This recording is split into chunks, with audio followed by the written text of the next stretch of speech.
Bismillahirrahmanirrahim. Wassalatu wassalamu ala rasulillah. Amma ba'd. Le cours qu'on va aborder aujourd'hui, c'est la manipulation des tables avec SQL Server. Pour aboutir à notre cours, on va passer par la création ou le script de création d'une table, une table simple automatiquement. On va parler des contraintes d'intégrité, ces types de contraintes, comment les créer, comment les manipuler, pour enfin aboutir à la modification des tables. Lorsqu'on parle de modification de table ici, on parle sur la modification de la structure d'une table. Premier, pour la création d'une table simple.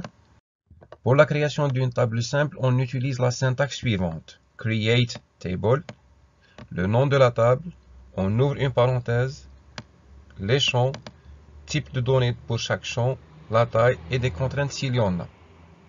À ne pas oublier, les virgules à la fin de chaque attribut ou champ. Les parenthèses ouvrantes et les parenthèses, la parenthèse ouvrante et la parenthèse fermante du script, le point virgule et à savoir que la taille de type de données ainsi que la contrainte dépend du type de données premièrement pour la taille et les contraintes dépendent de l'étude conceptuelle effectuée pour la création de cette table. Pour mieux de détails, il y a des types qu'on doit préciser leur taille, comme par exemple le type un varchar, le type varchar. Et il y en a des types qu'on ne peut pas définir des tailles, comme le type numérique, comme le type date. Les contraintes, on va les détailler à la suite. Un exemple de création d'une table. Create table, c'est le mot-clé réservé pour la création d'une table. Cette table est nommée livre. On ouvre notre parenthèse et on attribue les champs. Le champ référence a comme type un varchar, comme taille 6, comme contrainte primary key. Le virgule, plutôt la virgule, le champ ou l'attribut ou la colonne titre de type un varchar de taille 30, comme contrainte note nulle. Et ainsi pour les autres attributs ou les autres champs ou les autres colonnes.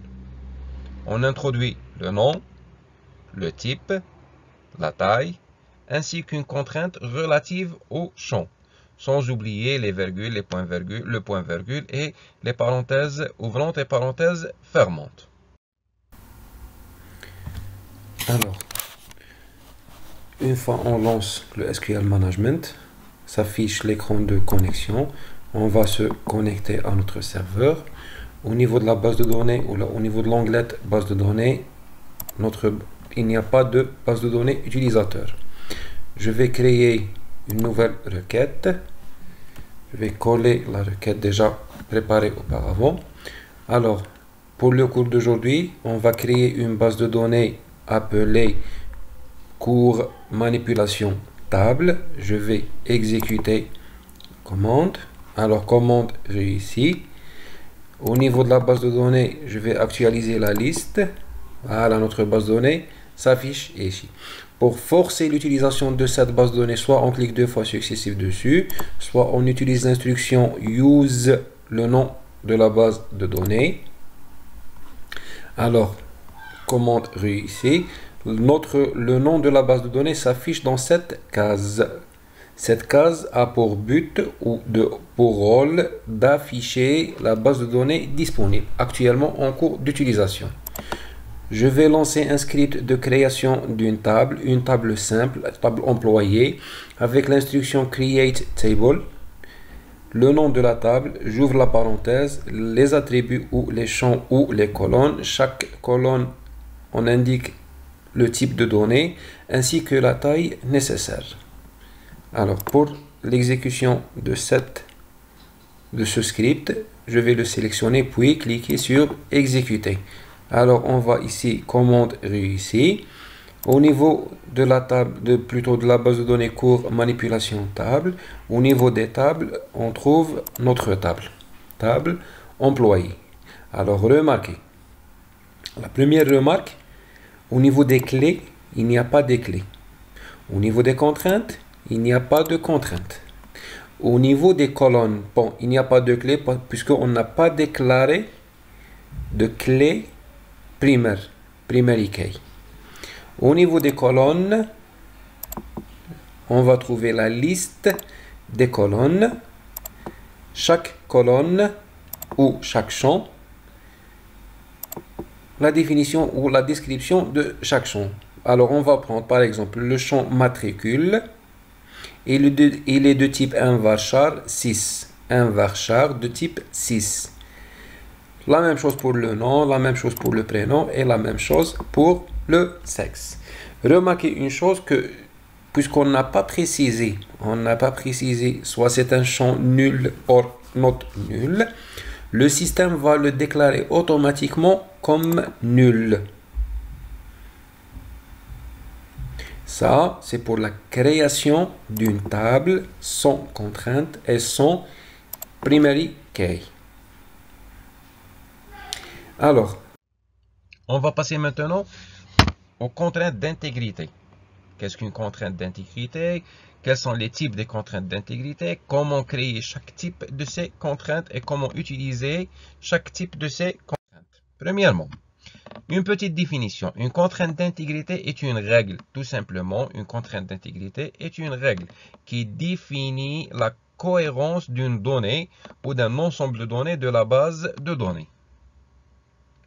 Qu'est-ce que ça veut dire? C'est une règle qui permet de vérifier que les données introduites sont valables, sont vraies. On a respecté la structure, on a respecté les relations qui existaient auparavant entre les tables. Il y a deux types de contraintes. Il y a des contraintes sur les colonnes et des contraintes sur les tables. Les contraintes sur les colonnes portent sur une seule colonne. Comme par exemple une colonne not nulle, on va détailler ça. Une colonne unique, on va détailler aussi ça. Une colonne primary key. Alors, elle suit la définition de la colonne dans un ordre create table. Pas possible dans un ordre alter table. On va détailler ce que ça veut dire alter table. Le create table, on a déjà vu, c'est pour la création d'une table. Sur une table, la contrainte porte sur une ou plusieurs colonnes. Dans une table, on dit qu'une contrainte concerne une table lorsqu'elle concerne un ensemble de colonnes de la même table. Elle se place au niveau que les définitions des colonnes dans un ordre de create ou alter. On va détailler ça. Pour la création d'une contrainte, il existe deux méthodes pour créer une contrainte. Soit au moment de la création de la table, et dans ce cas, le nom de la contrainte est fourni par le système. Lorsqu'on utilise ou lorsqu'on laisse le système créer notre contrainte, c'est lui qui va fournir ou attribuer le nom de cette contrainte. Par exemple, la contrainte suivante, ou plutôt la syntaxe suivante, create table, livre, c'est le même exemple précédent.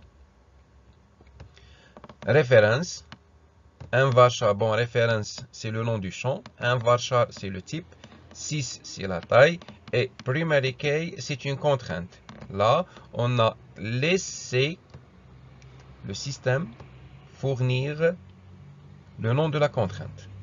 La deuxième méthode de la création d'une contrainte, soit après la création de la table, en utilisant l'instruction alter table pour modifier la structure de la table, et l'instruction add pour ajouter, add constraint, pour ajouter une contrainte.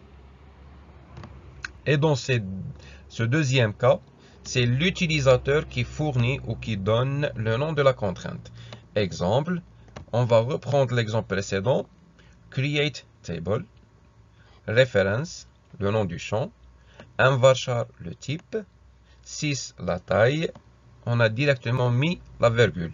Remarquez qu'on n'a pas mis de contrainte, à l'inverse de l'exemple précédent.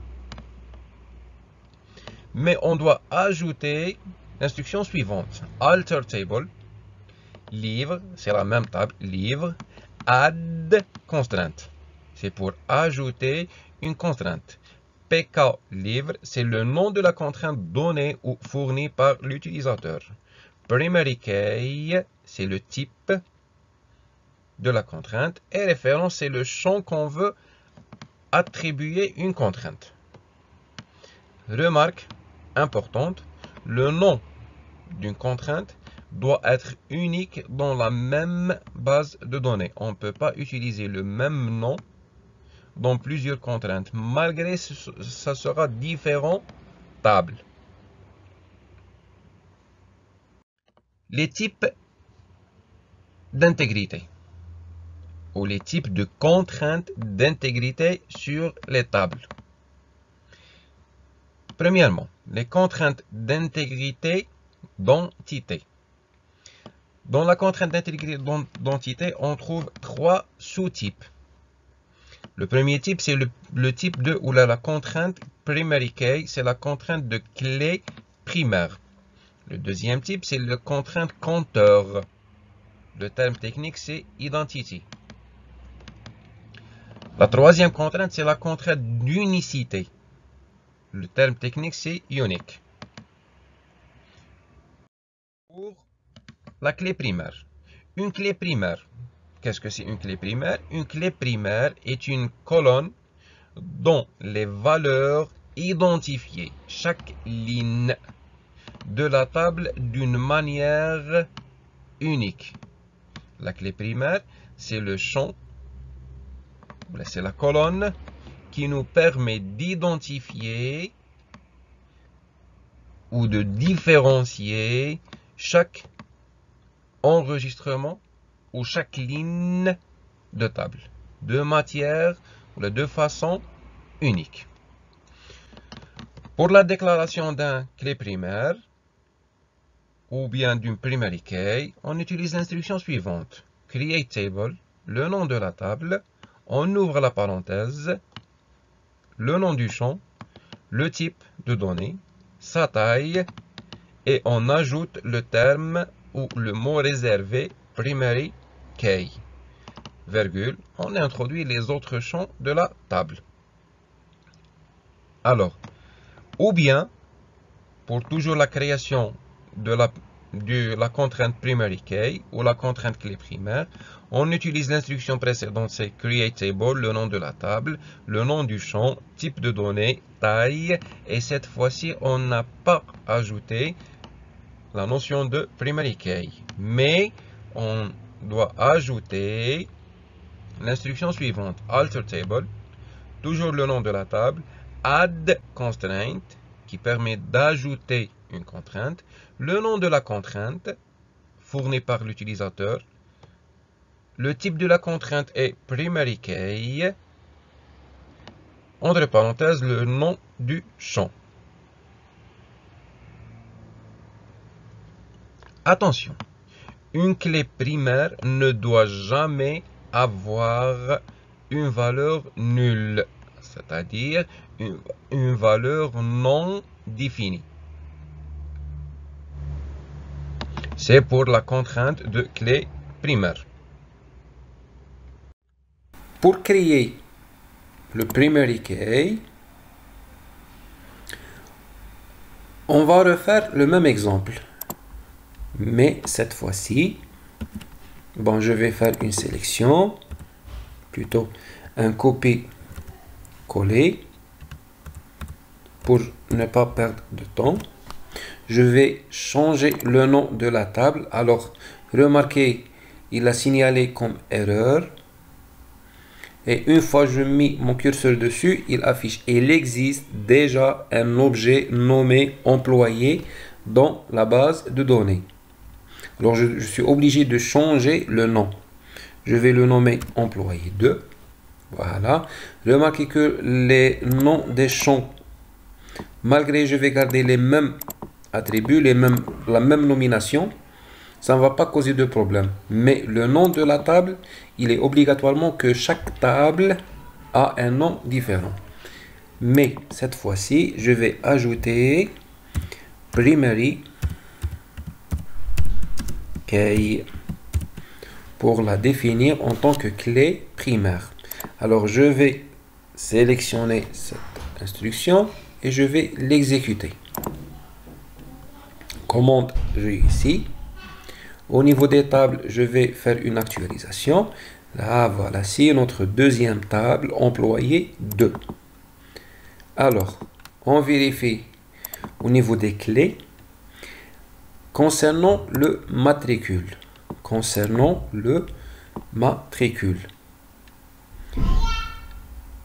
Il a mentionné comme PK. Primary key. Il a gardé le 1 varchar, le type, ainsi que la taille. Cette fois-ci, il a mis l'observation ou l'option de non nul. Automatiquement, une clé doit avoir une valeur. N'accepte pas la valeur nulle. Autre chose. Au niveau des clés, il a créé la contrainte. Bon, là, on appelle ça une contrainte. PK employé, c'est primary key pour la table employée. Il a ajouté un code. Ce nom est attribué ou fourni par le système. Ce nom est attribué ou fourni par le système. Au niveau des contraintes, il n'y a rien. Au niveau des déclencheurs, il n'y a rien. Et ainsi de suite. Puisqu'on n'a pas déclaré on n'a pas déclaré de contrainte, ni de déclencheur, ni d'index, ni de rien du tout. Alors, le premier exemple, on a créé une table sans contrainte de primary key. Au niveau de la table, il n'y en a pas de primary key. Alors, au niveau de la table employée, il n'y a pas de primary key, il n'y a pas de clé. Par contre, au niveau de la table 2, employé 2, on a ajouté la notion de primary key. Il l'a créé automatiquement au niveau des clés. Il a attribué un nom automatiquement. Admettons qu'on veut modifier, ou plutôt qu'on veut attribuer un nom à cette table. Qu'est-ce qu'on va faire? On va utiliser l'instruction vue en cours, alter table, le nom de la table. On va utiliser l'instruction add constraint, le nom de la contrainte. On va la nommer PK employé. Le type de la contrainte, primary key. Et on précise le champ primary key, matricule. Voilà. Matricule. Et on va exécuter uniquement cette instruction. Ah. Voilà, c'est un problème. Impossible de définir la contrainte primary key dans une colonne acceptant les valeurs nulles de la table employée. Impossible de créer l'index. Bon, à voir les erreurs précédentes. Le problème, alors, ce problème se résume. Le moment où on a créé la table employée, le champ matricule, on n'a pas mis la contrainte de note nulle. Pour cela, on n'a pas pu créer un primary key. Alors, pour ce faire, il faut avant tout,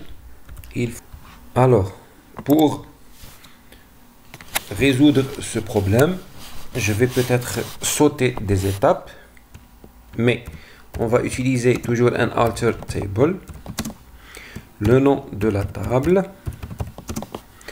l'instruction alter colonne. Le nom de la colonne, c'est matricule.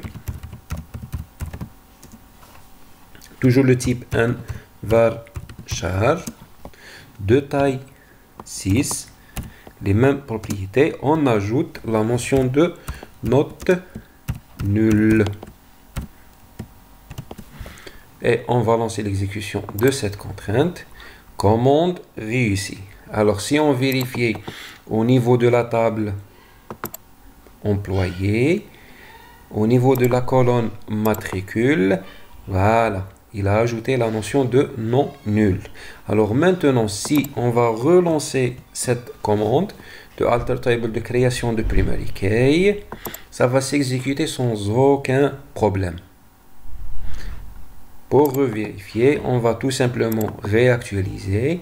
Au niveau des colonnes, voilà, il a créé le matricule, il a mentionné comme PK, ça veut dire primary key, non nul. Au niveau des clés, il a créé la contrainte ou le nom de la clé, c'est le nom de la clé primaire, PK employé.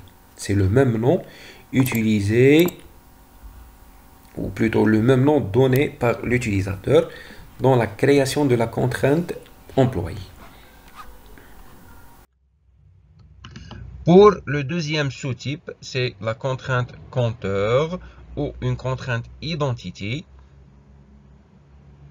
C'est pour spécifier qu'une colonne numérique sera incrémentée automatiquement à chaque ajout d'enregistrement. La syntaxe est la suivante. Le nom du champ, type de données, il doit être obligatoirement de type entier.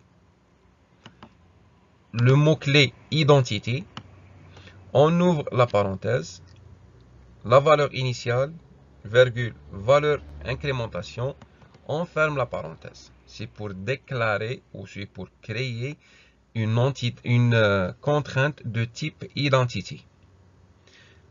Le type de données, obligatoirement, doit être de type entier. Lorsqu'on parle de type entier, c'est pas int uniquement, c'est big int, c'est small int, c'est tous les types et les sous-types de type entier. Sachant que la valeur initiale, c'est la valeur à partir de laquelle le système débute le comptage. Et la valeur d'incrémentation, c'est le pas dont l'incrémentation s'effectue. Remarque importante, ce champ, il sera saisi automatiquement. Ce n'est pas l'utilisateur qui va le saisir, c'est le système qui va l'incrémenter automatiquement. Il doit être entier et n'accepte pas la valeur nulle automatiquement, puisqu'il est saisi automatiquement. L'incrémentation s'est faite automatiquement. On ne peut pas attribuer la contrainte nulle à ce champ. La valeur initiale et la valeur d'incrémentation sont des types entiers.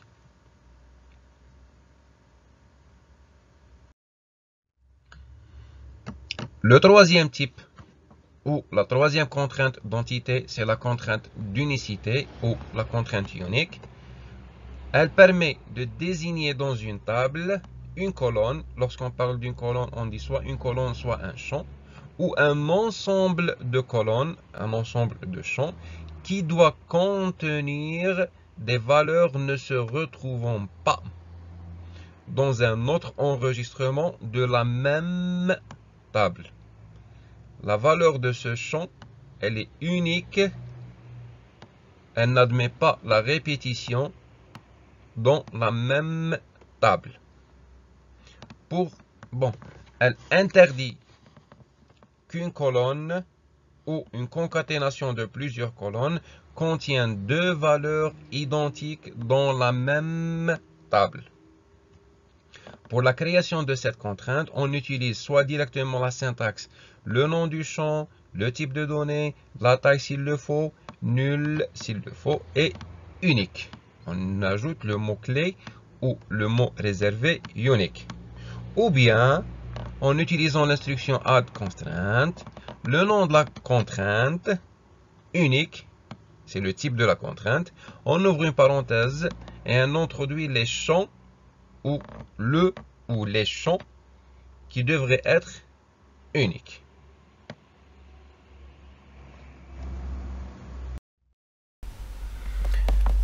Alors, pour la partie pratique de ce qu'on vient de voir, j'ai déjà préparé un script. Je vais juste le coller. Ce script consiste à créer une table nommée partie 1 qui contient les champs matricule, colonne compteur 1 de type int, c'est-à-dire integer ou entier, avec la contrainte identité avec une valeur initiale de 1 et un pas ou une valeur d'incrémentation à 1.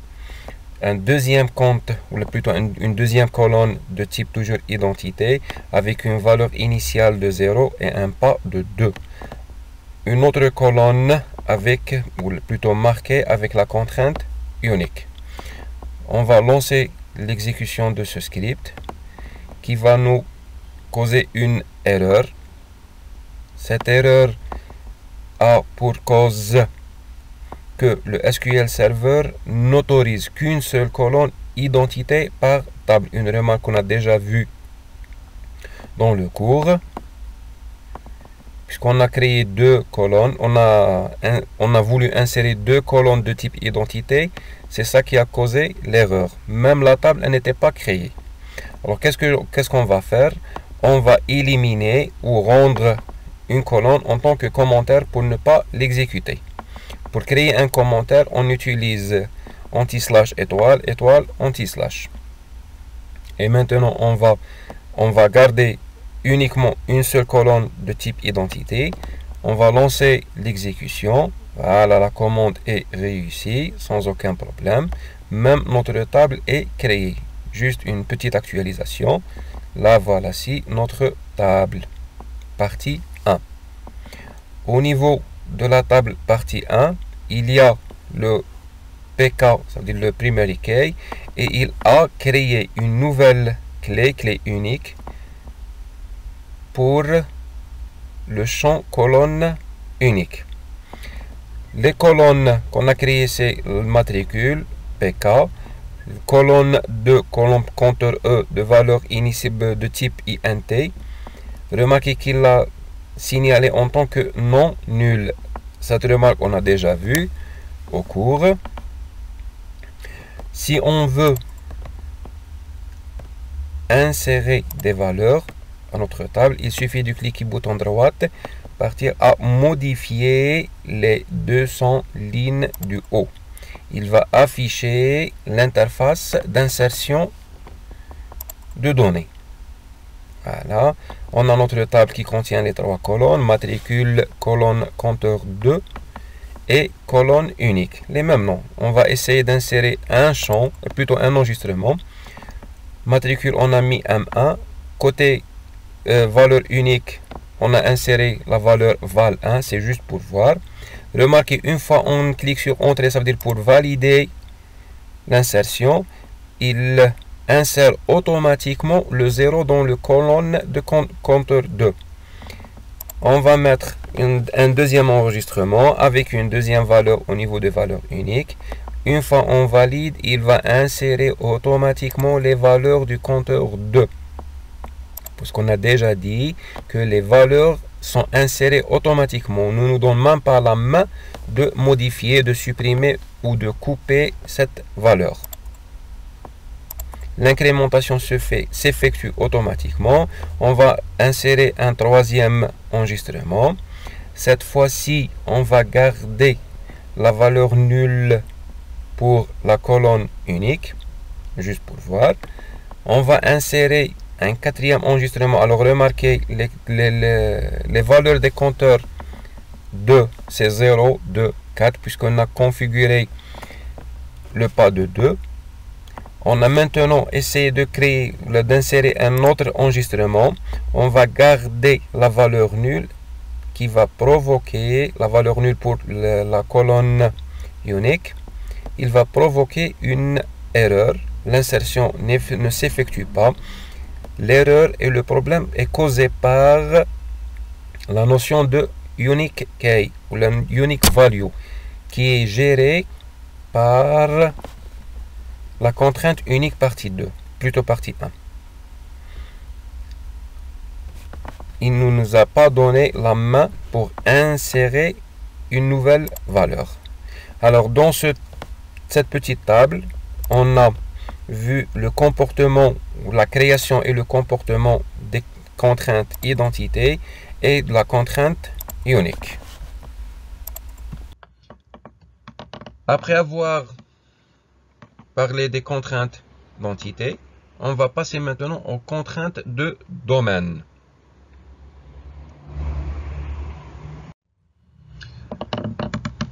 Le premier sous-type de la contrainte de domaine, c'est la contrainte nulle or not nulle.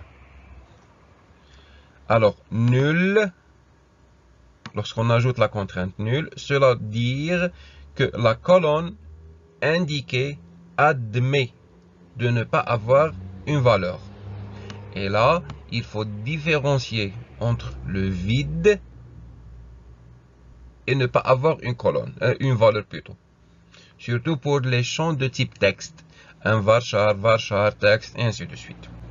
La deuxième contrainte, c'est la contrainte not nulle, ou bien plutôt la deuxième valeur, c'est la valeur not nulle.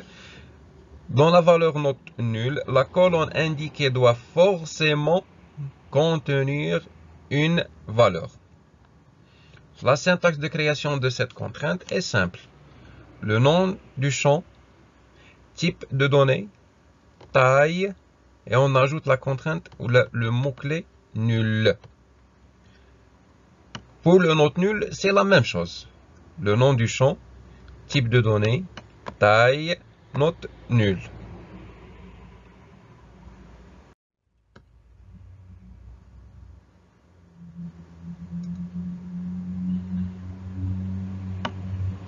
Pour la modification de cette contrainte après création de la table, on utilise alter table, le nom de la table, alter colonne, le nom du champ, type de données, taille, not nul. Cette instruction est utilisée pour modifier ou pour créer ou pour ajouter cette contrainte not nulle au champ déjà créé auparavant. À l'inverse, pour ajouter la contrainte nulle ou pour modifier la contrainte de not nulle à nulle, on utilise l'instruction suivante, alter table, nom de la table, alter colonne, nom du champ, type de données, la taille s'il existe, nul au lieu de not nul. Mais, par défaut, le SQL Server déclare chaque champ comme nul. Ça veut dire même si on n'ajoute pas la contrainte nulle, le système va l'ajouter automatiquement. Sauf dans le cas précis par l'utilisateur. Ça veut dire sauf pour le cas où un utilisateur veut qu'un champ soit not nul, il doit ajouter la notion de not nul devant le champ. Remarque importante, on peut facilement convertir un champ not nul, ça veut dire qui n'accepte pas plutôt la valeur nulle, à un champ qui accepte la valeur nulle. On ne peut pas convertir un champ nul en not nul, sauf si la table est vide. Ou le champ concerné n'est pas vide dans tous les enregistrements de cette table. Cela veut dire, admettons qu'on a déjà créé notre table, on a un champ qui contient des valeurs dans quelques enregistrements et ne contient pas de valeurs, ça veut dire qu'il est nul dans d'autres enregistrements de la même table.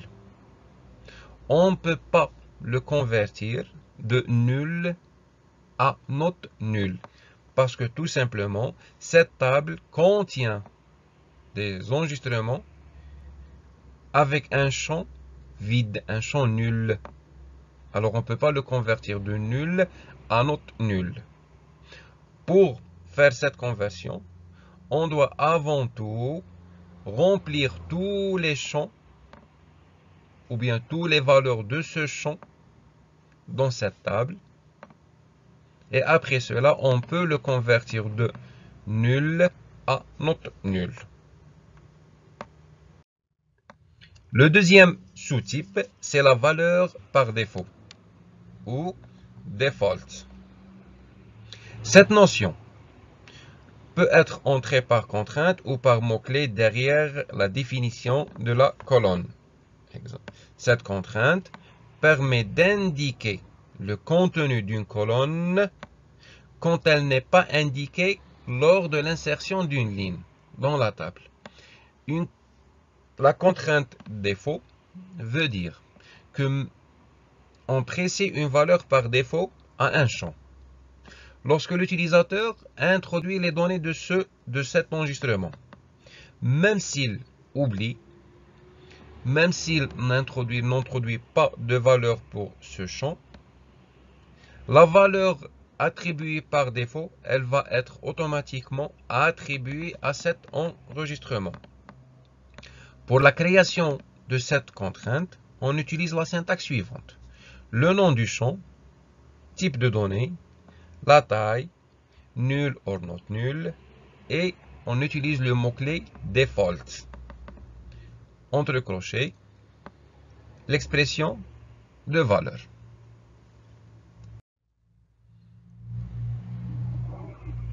Pour les contraintes de domaine toujours, on a le sous-type modèle ou masque de saisie en utilisant l'instruction like. Cette contrainte est utilisée pour créer des masques de saisie.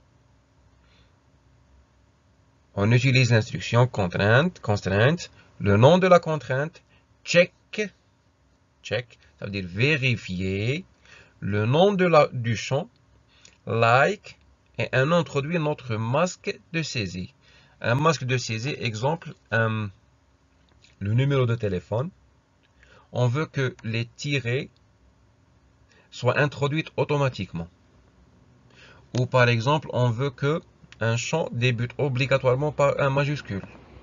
Ou on veut, lorsqu'on déclare un champ de type n-varchar, le n-varchar permet de saisir des numéros ainsi que des alphabets, ainsi que des chaînes de caractères, des caractères. Admettons que on a un type, ou plutôt un champ de type un nom de stagiaire, un nom d'étudiant, un nom de livre. On va obligatoirement le déclarer de type n-varchar pour limiter la saisie de caractères pour ce champ uniquement au caractère de l'alphabet ou de l'espace. On va utiliser un masque de saisie. L'utilisation de masque de saisie, un exemple. Le nom du champ, like, le crochet, on introduit notre masque de saisie. On ferme le crochet. Exemple plus détaillé, ou plutôt pour expliquer ces exemples. Le premier exemple oblige l'utilisateur à saisir 5 positions de type numérique. N'accepte pas de valeur caractère ou de valeur alphabétique. Il accepte uniquement les numéros sur 5 positions. L'exemple de suivant. 99 espace AZ-09 oblige l'utilisateur à introduire une chaîne de caractères, un texte, débutant par le numéro 99, suivi d'un espace, suivi de 3 caractères ou de 3 positions de type alphabétique, suivi d'un tiret, obligatoirement, et suivi d'une valeur numérique sur une position. Et la même chose pour la suite.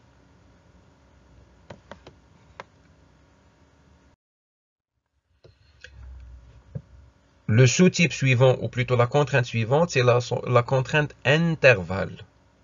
Pour déclarer une contrainte intervalle, on utilise l'instruction constraint, le nom de la contrainte, check, vérifier, et une expression logique sur la colonne. Une expression logique, ou plutôt la contrainte intervalle, est utilisée par exemple. On veut saisir les notes d'un étudiant. On sait auparavant qu'une note doit être supérieure à 0, supérieure plutôt ou égale à 0, et obligatoirement inférieure à 20. La note maximum, c'est 20. La note minimum, c'est 0. On ne peut pas introduire de moins 1 ou moins 2 ou moins 3. Pour effectuer cette contrainte, on utilise l'exemple suivant. Le nom, c'est le quatrième exemple, va nous permettre de saisir ça. Le nom du champ, exemple, note stagiaire ou note élève. Between 0 and 20.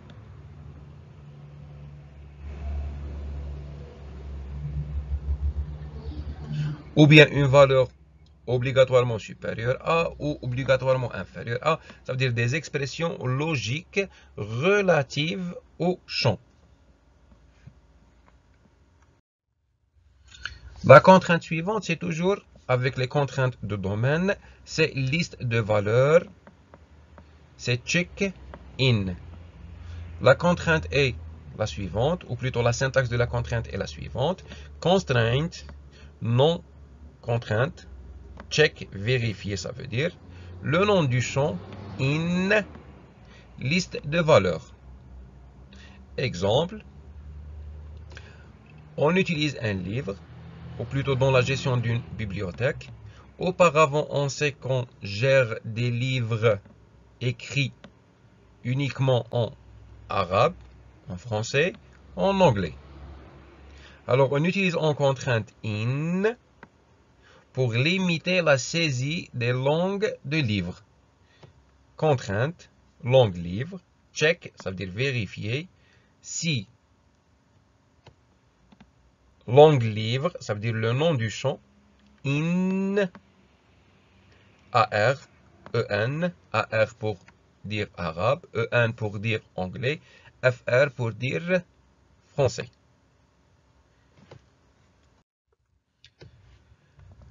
Un cas particulier d'une contrainte, c'est la création de champs calculés. Un champ calculé, on peut le créer tout simplement en utilisant une expression arithmétique. Exemple, bon plutôt la syntaxe c'est le nom du champ, on utilise l'instruction as. As, on ouvre la parenthèse, on introduit notre expression arithmétique. On ferme notre parenthèse. Exemple, on a trois champs. Le premier champ c'est le nom colonne 1 de type numérique obligatoirement. Le deuxième champ, c'est le champ non colonne 2 de type numérique, lui aussi obligatoirement. Et le troisième champ, c'est un champ calculé. Il calcule le produit du colonne 1 et colonne 2 et l'a mis à la colonne 3. On utilise l'instruction non colonne 3, as, on ouvre la parenthèse, non colonne 1 fois non colonne 2. C'est une expression arithmétique pour les champs calculés. Pour cette partie pratique, on va mettre en évidence ou les mettre en œuvre les contraintes d'intégrité, les contraintes déjà vues, les contraintes, surtout les contraintes de domaine. Pour cela, j'ai préparé un script de création d'une table, je l'ai nommé employé final, qui a comme information ou comme champ référence de type un varchar 6, c'est la primary key de la table. On a le champ nom, un varchar de taille 30.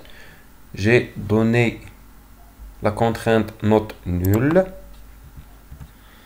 On a le champ prénom, un varchar de taille 30. J'ai pas mentionné le note nulle.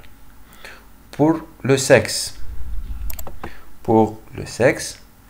On a ajouté un champ sexe de type varchar 1 caractère qui doit contenir une des deux valeurs, soit F ou M.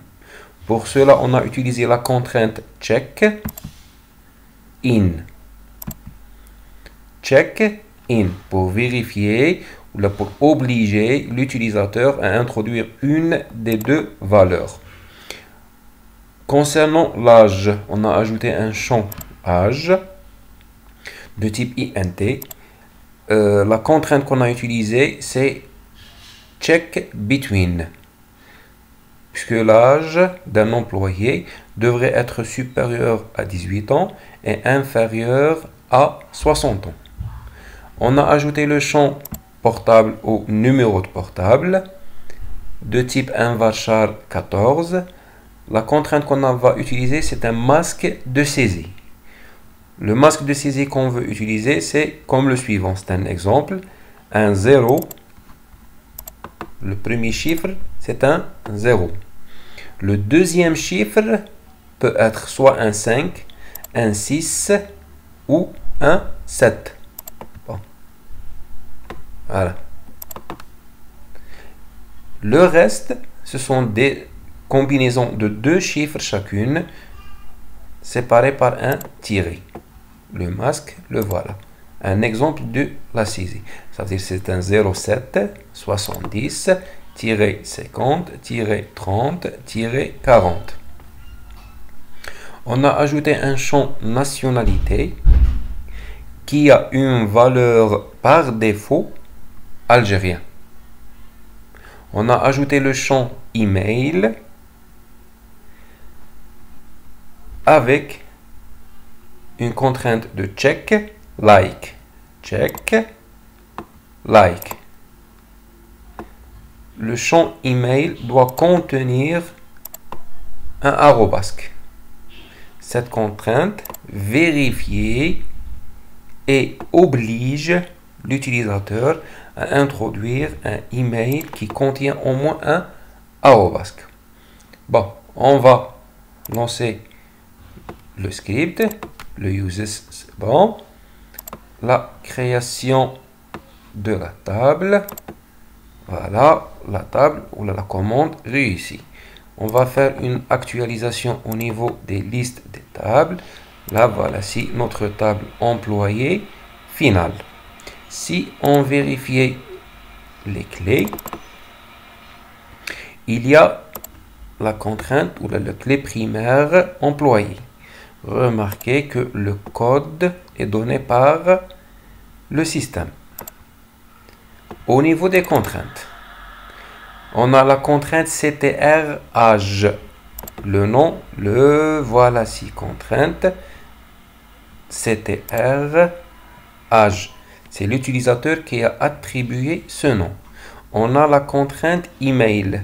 CTR email. Le voilà. CTR portable. CTR portable. Et CTR sexe. CTR sexe. Qu'est-ce qu'il nous reste? La valeur par défaut.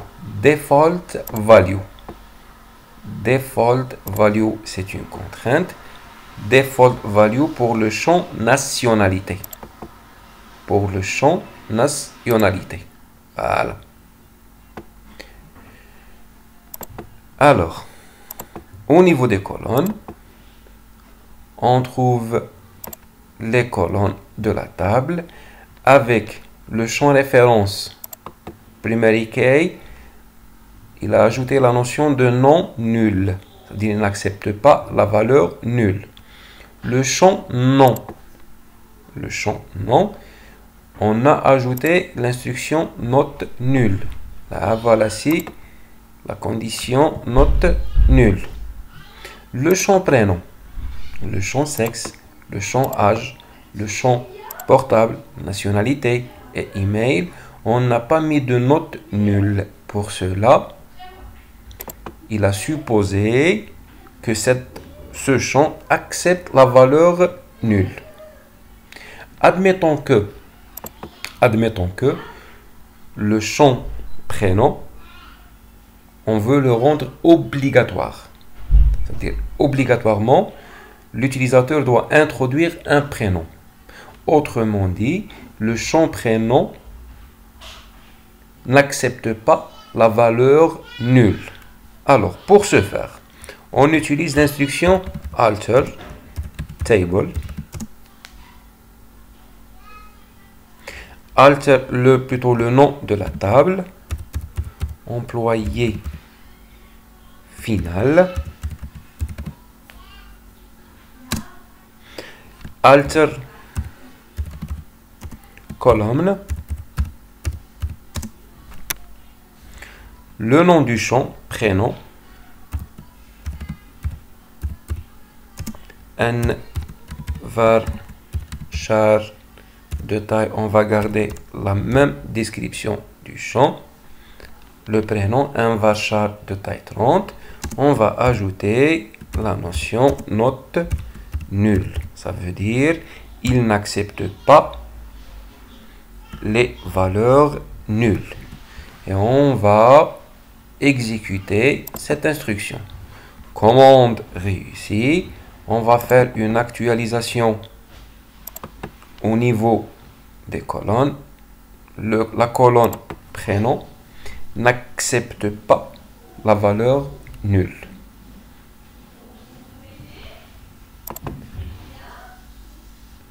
Cela a été pour la contrainte nulle or not nulle. On va vérifier, plutôt on va insérer des valeurs. On va insérer des valeurs. Alors, là, voilà. Pour l'insertion des valeurs, on a notre champ référence. Ref 1 par exemple. Le nom, un nom 1. Si je valide, une erreur se déclenche. L'erreur concerne une insertion, aucune ligne a été mise à jour, c'est-à-dire une insertion impossible. Là, voilà, c'est échec de insertion pour la colonne. Alors, impossible d'insérer la valeur nulle dans la colonne prénom. Là, voilà, pour la colonne prénom.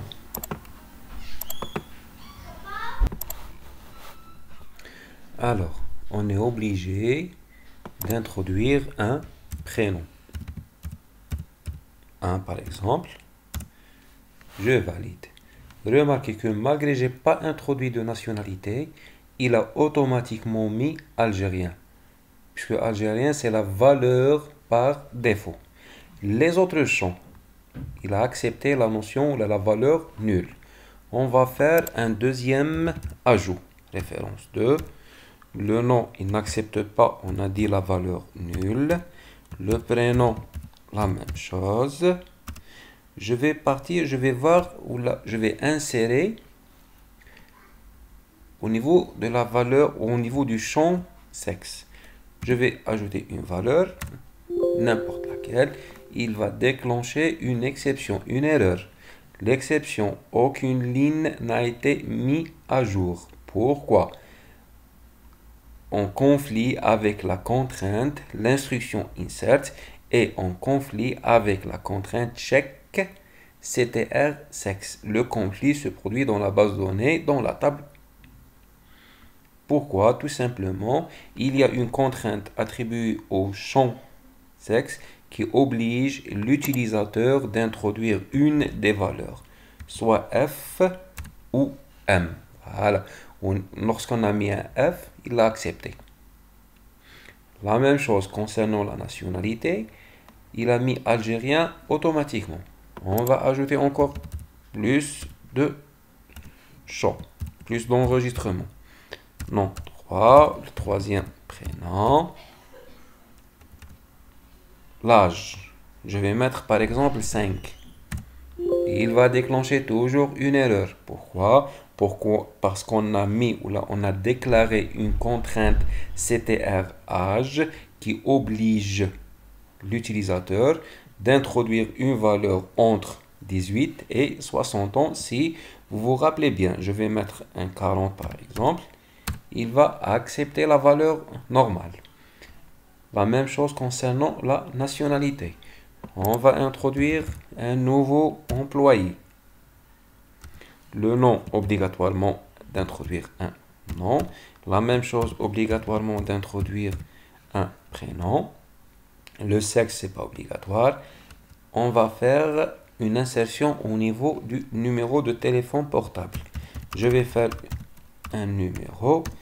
Il va déclencher une exception, une erreur, avec un conflit avec la contrainte check CTR portable, parce qu'on a déclaré un masque de saisie. Alors on a dit le premier numéro c'est un 0. Le deuxième numéro doit être soit un 5, un 6 ou un 7. On va mettre un 5. On met un tiret. Deux numéros. On met un tiret. Deux numéros. On met un tiret. On met un numéro. On met un tiret. Et finalement un numéro.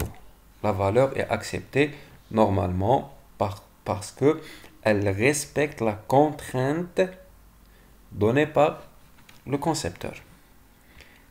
On va ajouter un nouveau champ. Référence 5. Alors, au niveau de la nationalité, on va mettre autre chose, étranger par exemple. On ne va pas préciser de nationalité, on va mettre étranger. Il va l'accepter normal. Ah, on a déclenché une autre exception avec la contrainte impossible d'insérer la valeur nulle dans le champ nom.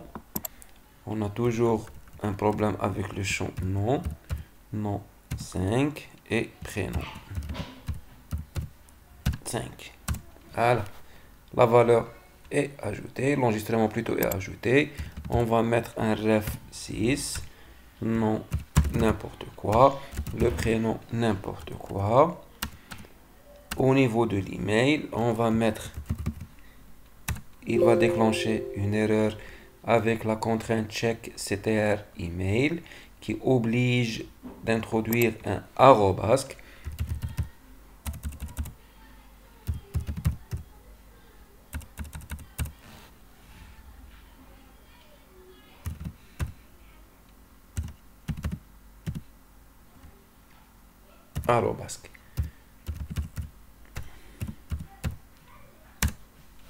La valeur est acceptée parce qu'elle respecte la syntaxe donnée auparavant par l'utilisateur. Alors, on a mis en place, on a déclaré, on a créé une table nommée employé final avec des champs, différentes colonnes. Chaque colonne, on a essayé de mettre en place ou mettre en évidence un des checks déjà vus au cours. On a passé par le masque de saisie, le between, le check-in, le nul, not nul, le default et l'arrobasque du email.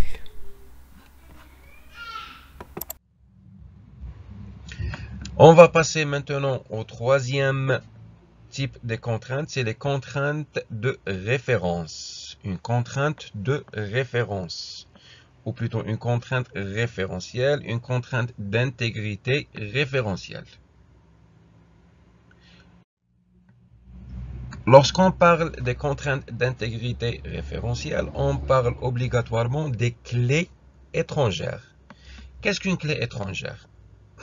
Une clé étrangère est une colonne ou un groupe de colonnes dans une table qui correspond ou qui fait référence à une clé primaire dans une autre table.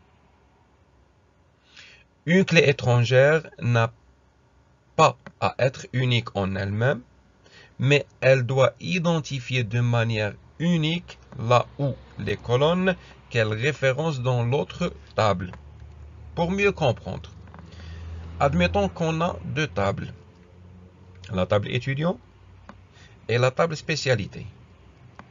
Un étudiant est inscrit dans une spécialité. La table étudiant est composée de matricule, nom, prénom, date de naissance et ainsi d'autres informations. On trouve aussi le code spécialité. La table code spécialité contient référence spécialité, désignation ainsi que d'autres champs. On remarque que le code spécialité de la table étudiant fait référence au champ ref spécialité de la table spécialité, les mêmes valeurs qu'il contient.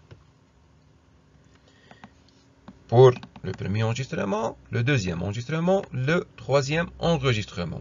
Admettons qu'on veut ajouter un quatrième enregistrement avec une valeur de code spécialité SPC par exemple, spécialité 07. Mais le problème qui se pose, c'est que cette spécialité, ce code, ne figure pas dans la liste de la table spécialité.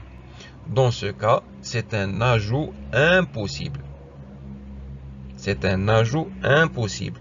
Pourquoi? Parce qu'on veut donner ou bien on veut attribuer une valeur au code spécialité de la table étudiant qui ne figure pas dans la table spécialité dans le champ référence spécialité. C'est une insertion impossible. Pour cela, on parle d'une clé référentielle, plutôt d'une contrainte référentielle, une contrainte qui fait référence à un champ. Le champ code spécialité de la table étudiant fait référence au champ ref spécialité de la table spécialité.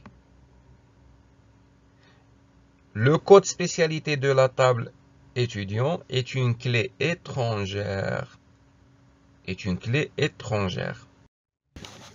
Pour la création d'une contrainte référentielle, on utilise soit l'instruction suivante, le nom du champ, type de données, taille, la contrainte non nulle ou not nulle, référence, le mot-clé référence, la table référenciée, entre parenthèses, le champ référencié dans la table référenciée. On utilise cette instruction lors de la création de la table. Sinon, on utilise l'instruction suivante avec un alter table, add constraint, un nom de la contrainte, foreign key, le mot-clé foreign key, le nom du champ référence, référence, le mot-clé référence, table référenciée, entre parenthèses, le champ ou le nom du champ référencié. La deuxième syntaxe est utilisée après la création de la table. Une remarque importante, la table référence doit être créée avant. La table référence doit être créée avant. Les deux colonnes de référence doivent être du même type. Les deux colonnes de référence doivent être du même type. Attention. Attention, attention. Dans la manipulation des contraintes référentielles, on va tomber sur des difficultés. On va reprendre l'exemple précédent, la table stagiaire et la table spécialité. On remarque que le code spécialité, il fait référence au code, ou plutôt au ref spécialité. Admettons que l'utilisateur veut modifier ce code. L'utilisateur veut modifier le code SPC 01 de la table spécialité. On dit modifier.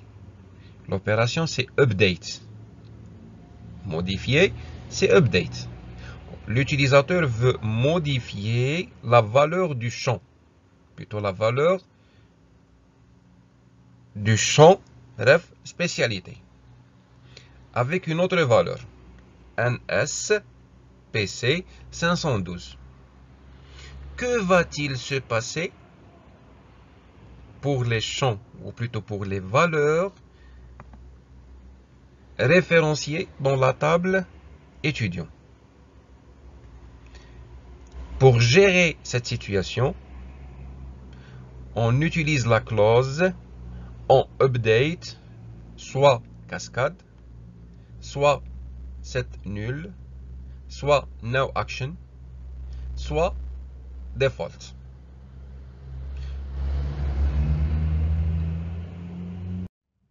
Pour détailler, le en update, no action. Aucun traitement particulier n'est entrepris en cas de mise à jour d'informations référenciées. Autrement dit, il y a blocage du traitement, car le lien d'intégrité ne doit pas être brisé. On va reprendre l'exemple. Toujours la table étudiant, la table spécialité. Les deux champs, plutôt les deux enregistrements qui font référence au champ ref spécialité.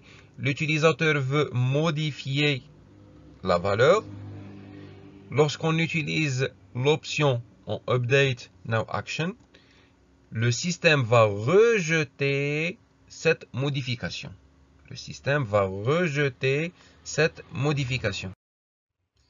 Le deuxième cas. Pour le deuxième cas, on update cascade. On update l'option cascade. En cas de modification de la valeur de la clé, les valeurs des clés étrangères qui le référencent sont elles aussi modifiées afin de maintenir l'intégrité. On va prendre l'exemple précédent. Les tables étudiants et la table étudiant et la table spécialité, toujours les mêmes champs qui font référence à la valeur du champ ref spécialité. L'utilisateur veut modifier cette valeur par une autre valeur. Modifier, on a dit modifier, c'est update par une autre valeur. Dès qu'on modifie la valeur au niveau de la table spécialité, ces modifications vont être effectuées automatiquement à la table étudiant. On a effectué une modification en cascade. L'option set nul.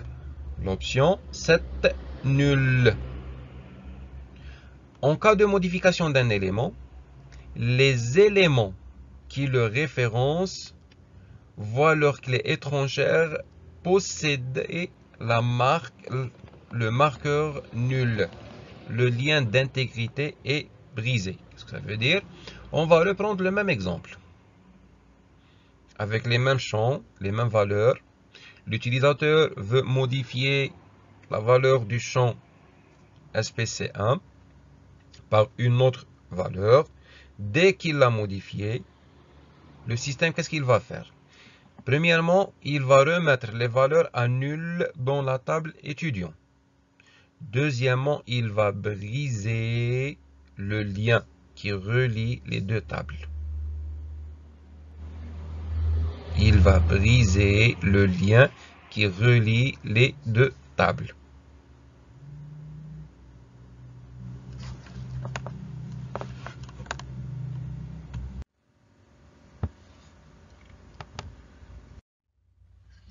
Pour l'option suivante, c'est l'option set default. On update set default. En cas de mise à jour de la clé référencée, la référence passe à la valeur par défaut, définie lors de la création de la table. On a déjà vu comment créer une valeur par défaut, une contrainte default. Ce mode permet l'insertion d'un enregistrement générique possédant un identifiant particulier, par exemple un 0 ou un moins 0, plutôt un moins 1, afin de ne jamais briser le lien d'intégrité référentielle. Bien entendu, on veillera ensuite à rectifier la vraie valeur du lien au moment opportun si besoin est. Reprenons l'exemple précédent. On a toujours la table étudiant, la table spécialité, mais cette fois-ci, on a ajouté un champ, plutôt un enregistrement générique, un enregistrement spécial, exceptionnel, sur la table étudiant, plutôt sur la table spécialité, avec un code ou une référence -1, une désignation exceptionnelle au quoi. On a toujours notre relation. Les deux valeurs font référence à la valeur. Les deux valeurs de la table étudiant font référence à la valeur ref spécialité. L'utilisateur, toujours, il veut modifier la valeur SPC01. On veut effectuer un update avec une nouvelle valeur. Dès que l'utilisateur fait cette modification, les deux valeurs des champs qui font référence à la table spécialité vont être mis à jour automatiquement avec le code de l'enregistrement générique. Et comme ça, on ne va pas perdre, on ne va pas briser le lien.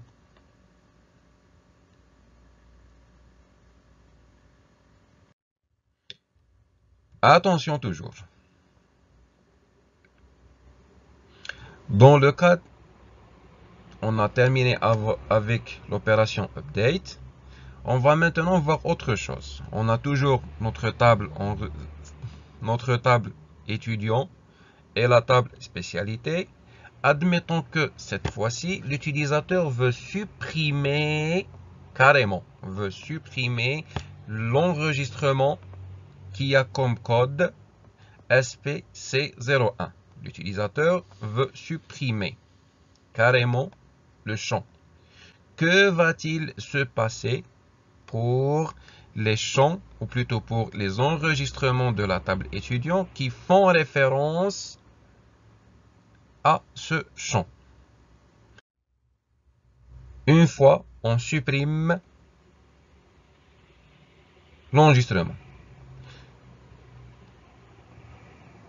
qu'est-ce qu'il va se passer? Pour gérer cela, on a toujours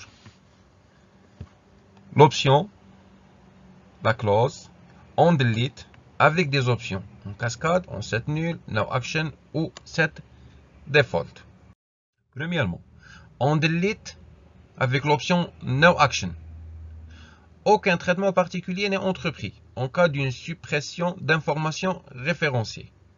Autrement dit, il y a blocage du traitement car le lien d'intégrité ne doit pas être brisé et le système affiche message d'erreur. Plus de détails, on va reprendre notre exemple, toujours la table étudiant et la table spécialité.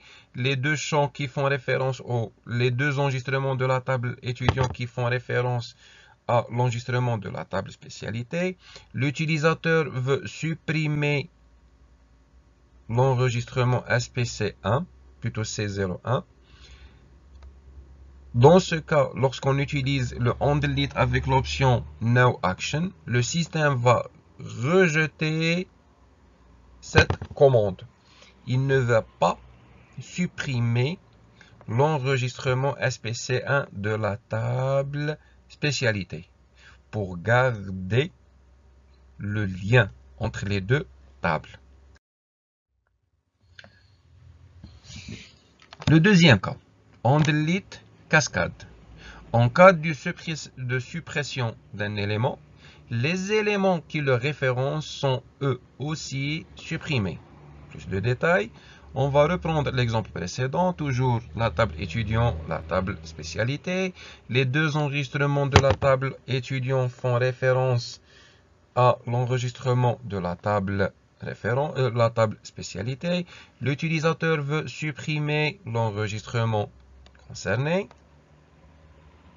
Dans ce cas, le système va automatiquement supprimer même les enregistrements reliés à cet enregistrement au niveau de la table étudiant. On dit qu'on a effectué une suppression en cascade. On delete cascade. Le cas suivant, c'est on delete set nul. En cas de suppression d'un élément, les éléments qui le référencent voient leur clé étrangère posséder le marqueur nul. Le lien d'intégrité est alors brisé. L'intérêt d'une telle manœuvre est de permettre la suppression des lignes devenues orphelins de manière différée. Plus de détails, on va reprendre l'exemple précédent. On a toujours les deux enregistrements qui font référence aux enregistrements de la table spécialité. L'utilisateur veut supprimer carrément l'enregistrement concerné. Qu'est-ce qu'il va faire? Qu'est-ce qu'il va être effectué au niveau de la table étudiant? La première des choses, le lien va être brisé et les valeurs vont être mises à nul.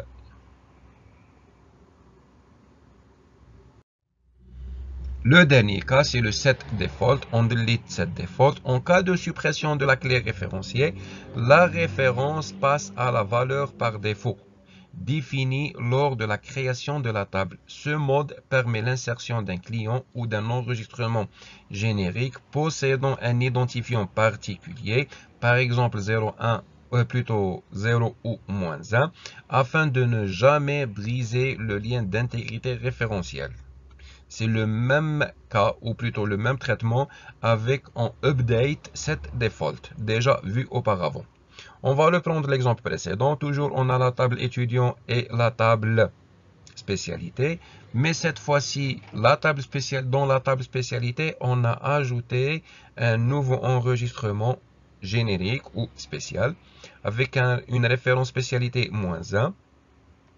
Toujours, on a les deux champs, plutôt les deux enregistrements qui font référence à l'enregistrement de la table spécialité. L'utilisateur va supprimer cet enregistrement. Qu'est-ce qu'il va se passer au niveau de la table étudiant? Tout simplement, le lien, ou plutôt la valeur de code spécialité va être mis à jour ou modifié avec une valeur de -1. C'est la valeur par défaut prédéfinie par l'utilisateur. Et le lien restera toujours entre la table étudiant et la table spécialité. Remarque importante, lorsqu'on crée une contrainte foreign key et on ne déclare pas ou on n'initialise pas la clause on delete ni la clause on update, la clause ou le caractère ou la valeur cascade est utilisée comme règle par défaut. On va passer maintenant à la modification des tables. Lorsqu'on parle ici de modification des tables, c'est les modifications de la structure de table. Premièrement, des généralités. Pour modifier une table existante, la commande alter table est utilisée. Pour modifier une table déjà existante, on utilise l'instruction ou la commande alter table. La syntaxe générale, c'est alter table, nom de la table, instruction, ou plutôt un bloc d'instructions. Dans l'instruction alter table ou l'ordre alter table, il permet les modifications qu'on peut apporter à une table, à une structure de table avec l'instruction alter, c'est soit ajouter une colonne, soit ajouter une contrainte, soit désactiver une contrainte, soit supprimer une colonne, soit supprimer une contrainte. Premièrement, on va voir l'ajout d'une ou des colonnes. Soit ajouter une ou des colonnes. La syntaxe est la suivante. Alter table, le nom de la table, add pour ajouter, le nom de la colonne, description de la colonne, virgule, nom de la deuxième colonne, description de la deuxième colonne, ça veut dire le type et ainsi de suite. Pour la description, on précise le type, la taille, nul, not nul et autres contraintes. Remarque, les parenthèses ne sont pas nécessaires si on n'ajoute qu'une seule colonne. Les parenthèses, parenthèse ouvrante, parenthèse fermante, lorsqu'on ajoute une seule colonne, n'est pas obligatoire. L'attribut note nulle, peut être spécifié seulement si la table est vide. Là, on ne veut pas créer une table. On veut ajouter une colonne à une table qui est déjà créée auparavant. Une fois on ajoute cette colonne, les valeurs de cette colonne vont être vides, vont être nulles. Alors on ne peut pas préciser, on ne peut pas spécifier, ou plutôt on ne peut pas ajouter une colonne à une table avec une contrainte nulle, sauf si cette table est vide. Ça veut dire ne contient pas d'enregistrement. Je répète, on ne peut pas ajouter une colonne à une table. On ne peut pas ajouter une colonne à une table en spécifiant note nulle à cette colonne, sauf si cette table est vide. Deuxièmement, modifier les propriétés d'une colonne. Les propriétés d'une colonne, ça veut dire le type de la colonne, la taille de la colonne. L'instruction est la suivante. Alter table, le nom de la table, alter colonne, on ouvre la parenthèse, colonne 1, description 1, colonne 2, description 2, et ainsi de suite. On ferme la parenthèse. Alors, pour la description, on utilise le nouveau type, la nouvelle taille et de nouveaux contraintes. Attention, toujours les parenthèses ouvrantes et fermantes ne sont utilisées que lorsqu'on a plusieurs colonnes. Le nom de la colonne que l'on veut modifier doit exister dans la table automatiquement. On ne peut pas modifier la description ou les propriétés d'une colonne qui n'existe même pas. On ne peut pas utiliser ou spécifier note nulle que si la colonne ne contient pas de valeur nulle. Déjà vu auparavant. Les nouveaux types et les anciens types doivent être compatibles. Qu'est-ce que ça veut dire? On ne peut pas par exemple modifier un type, une colonne qui est de type numérique, ou plutôt qui est de type chaîne de caractères, ça veut dire de type un varchar ou de type varchar, à un type numérique. Lorsqu'il est un varchar, il contient des chaînes de caractères, des caractères et des numéros, certes. Mais le type numérique ne contient que des numéros. Les deux types ne sont pas compatibles. Et dernièrement, on ne peut pas diminuer la taille maximale d'une colonne. On ne peut pas diminuer la taille maximale d'une colonne.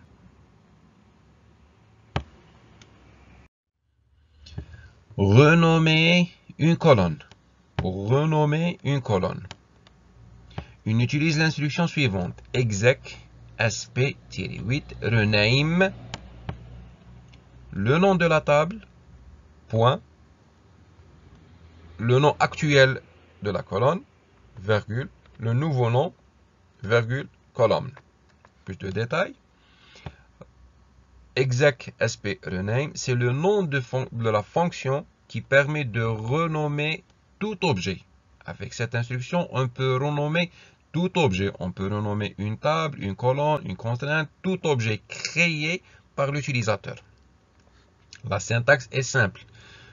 Le nom, dans le cas où on veut renommer une colonne, on met le nom de la table, le nom actuel de la colonne, le nouveau nom de la colonne. Colonne, c'est pour préciser qu'on veut modifier, plutôt qu'on veut renommer une colonne. Parce qu'on a déjà dit que exec sp rename permet de renommer tout objet, non seulement les colonnes. Remarque, la fonction exec_sp_rename est utilisée en dehors de AlterTable. On n'est pas obligé d'effectuer un AlterTable pour exécuter cette fonction.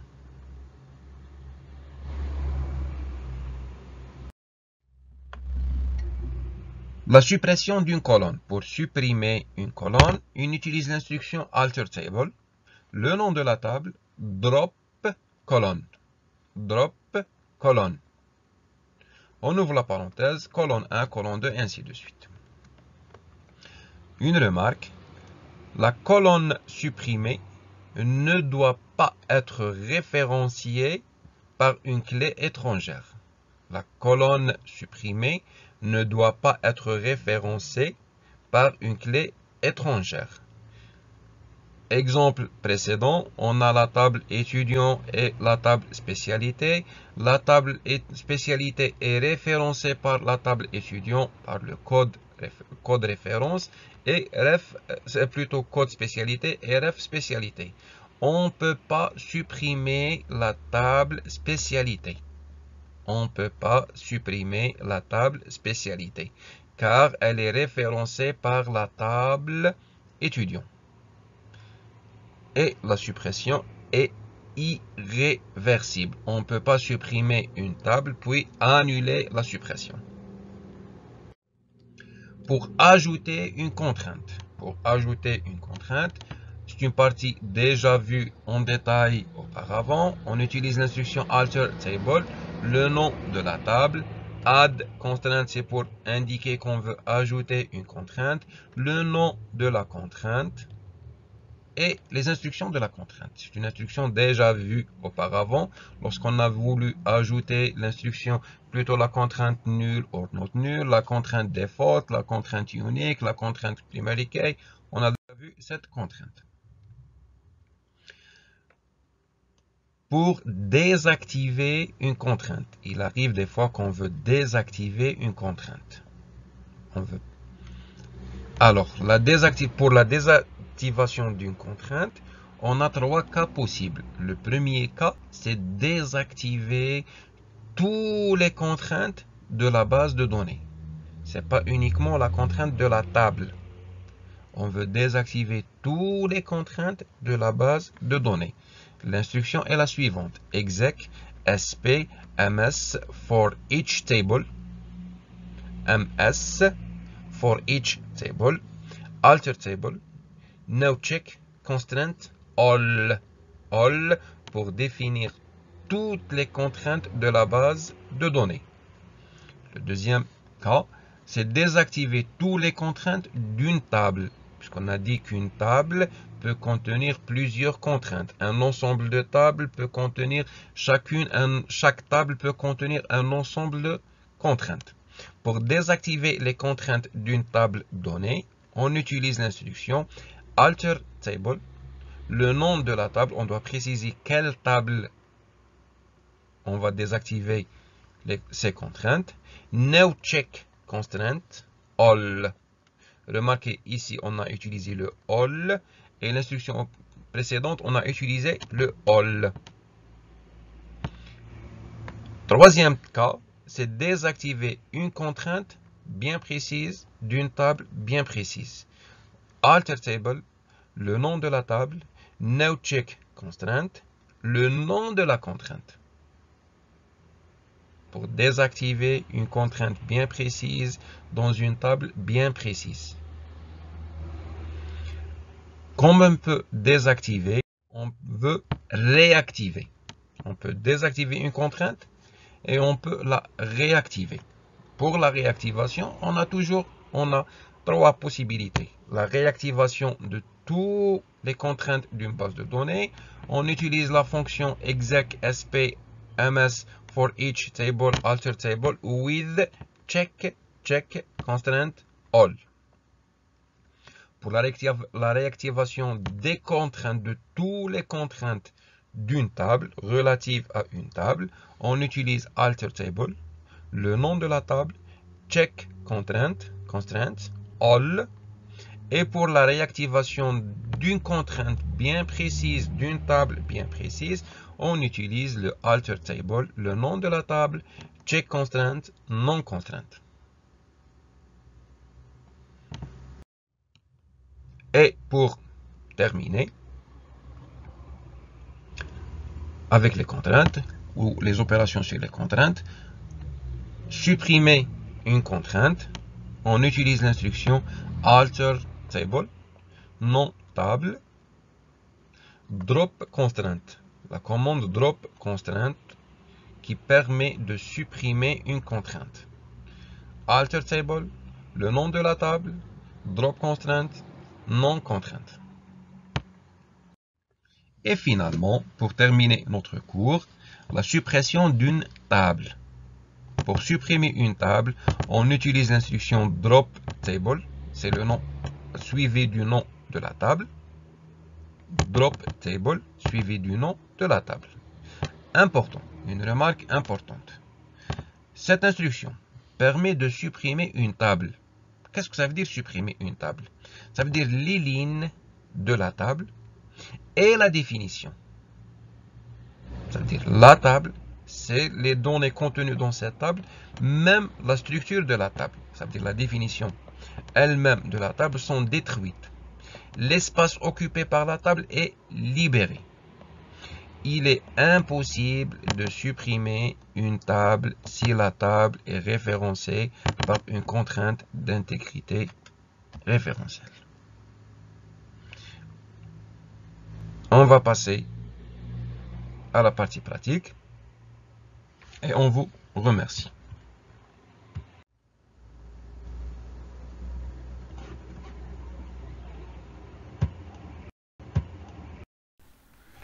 Pour cette dernière partie du pratique, on va créer une nouvelle table nommée compétences. J'ai déjà préparé son script. On lance l'exécution commande réussie. La voilà ci après une actualisation. La voilà notre table compétences. C'est une table créée sans clé puisqu'on n'a pas mis de contrainte de clé primaire. L'idée c'est de créer une relation entre la table compétences et la table employé, sachant qu'un employé peut avoir plusieurs compétences. On va créer un lien entre la table compétences et la table employé. Mais pour cela, il faut avant tout ajouter un champ nommé référence compétences dans la table employé final.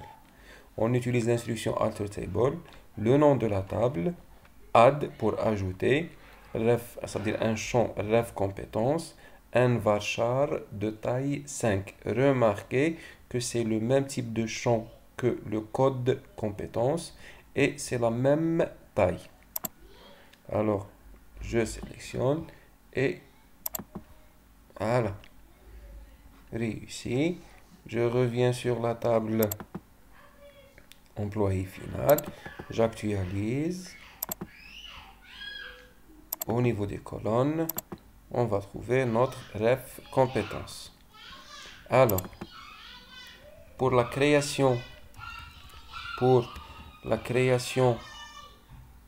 de la contrainte qui relie la table employée avec la table qui va relier la table employée avec la table compétence, on utilise la syntaxe alter table, le nom de la table, add constraint, un nom d'une contrainte, le type de la contrainte c'est foreign key, le champ de référence c'est ref compétence, il fait référence à la table compétence au champ code compétence. On va exécuter.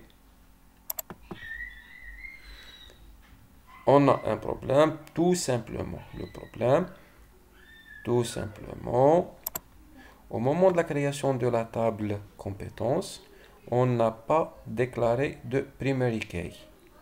Et aucune clé primaire au candidat dans la table référencée compétences. On ne peut pas créer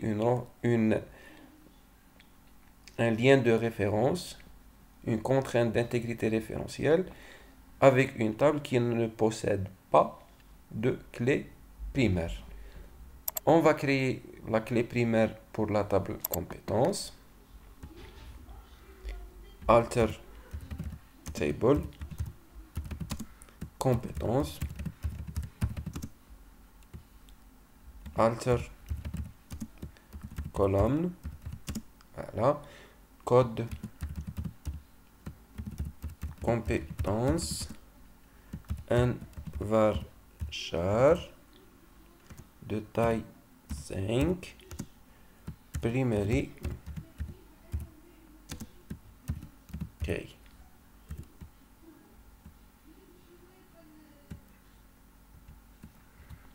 Alter table compétences. On va ajouter une contrainte add constraint. On va lui donner un nom pk primary key pour la table compétences.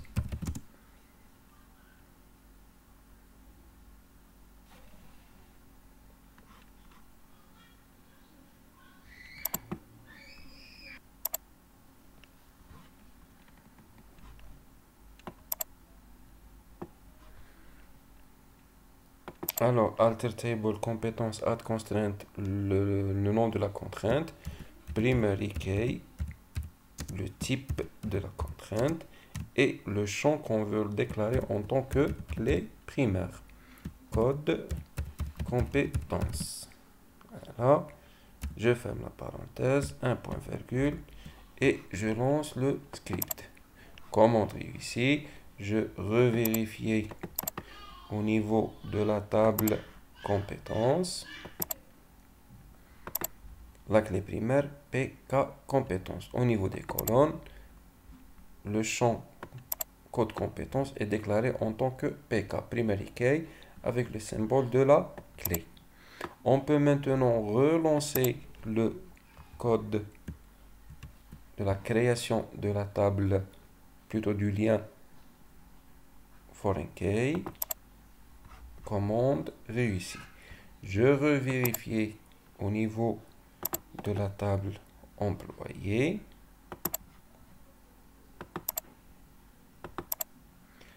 Le voilà, notre foreign key. Avec le même nom, fk employé compétence, le même nom qu'on a donné à notre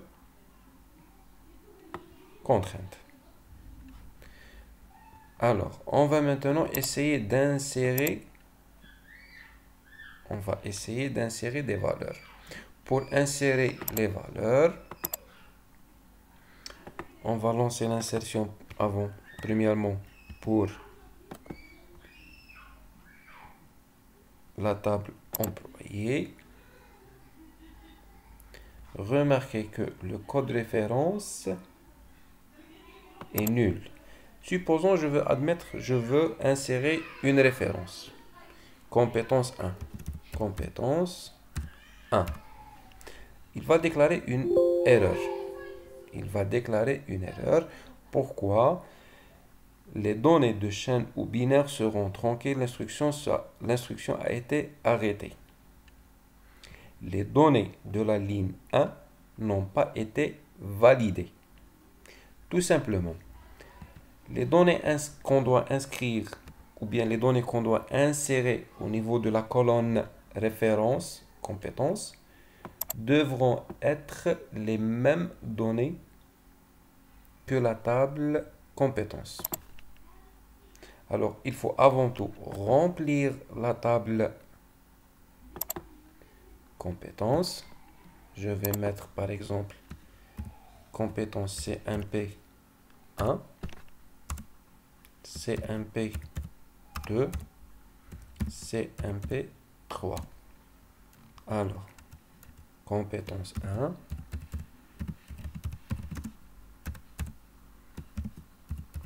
compétence 2, compétence 3. Ou bien le niveau de compétence 1, niveau de compétence 2, niveau de compétence 3. Niveau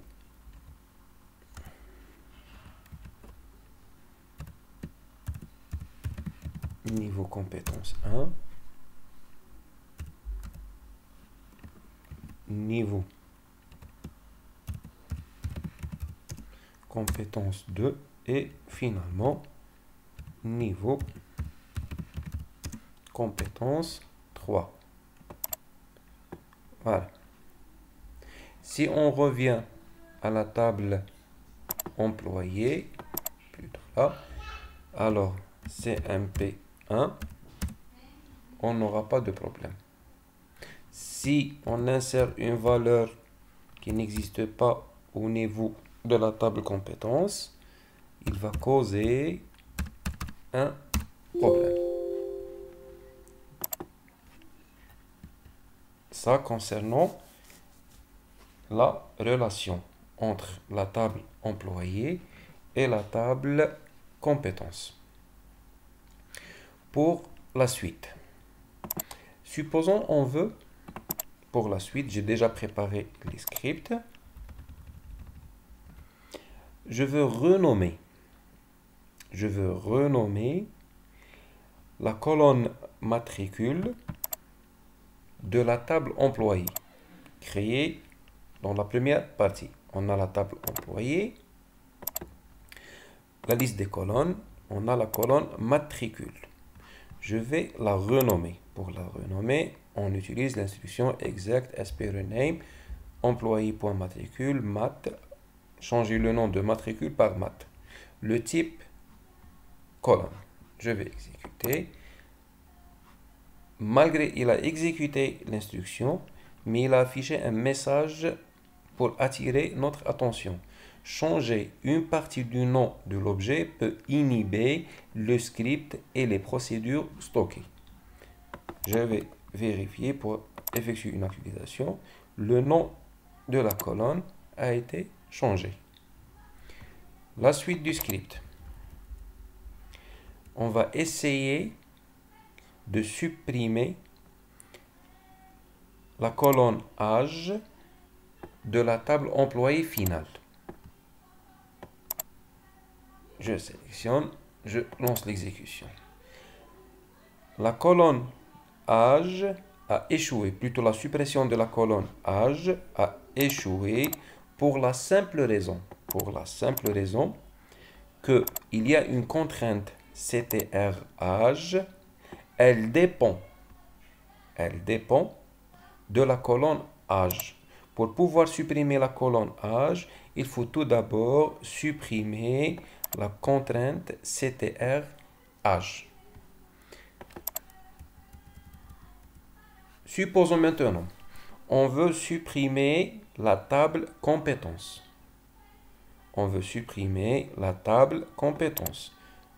On aura normalement toujours une erreur. Voilà. Impossible de supprimer l'objet compétence car il est référencé par une contrainte foreign key. On ne peut pas supprimer une table tant qu'elle fait l'objet d'une référence vers une autre table. Pour supprimer une autre table, par exemple la table employée, elle n'est pas référencée. Avant de supprimer la table employée, je vais supprimer une colonne de la table employée, juste pour voir l'exécution de l'instruction. Voilà. Quelle colonne plutôt? On va supprimer la colonne, par exemple, sexe, ou le nom, le prénom. Colonne, prénom. On exécute. Commande réussite. La table employée, on va faire une actualisation. Au niveau des colonnes, il n'y a plus de colonne prénom. Maintenant, on veut supprimer carrément la table employée. On utilise l'instruction drop table employé. Voilà. On exécute. La table, la commande est réussie. Je vais revérifier en effectuant une actualisation. Il n'y a plus de table employée.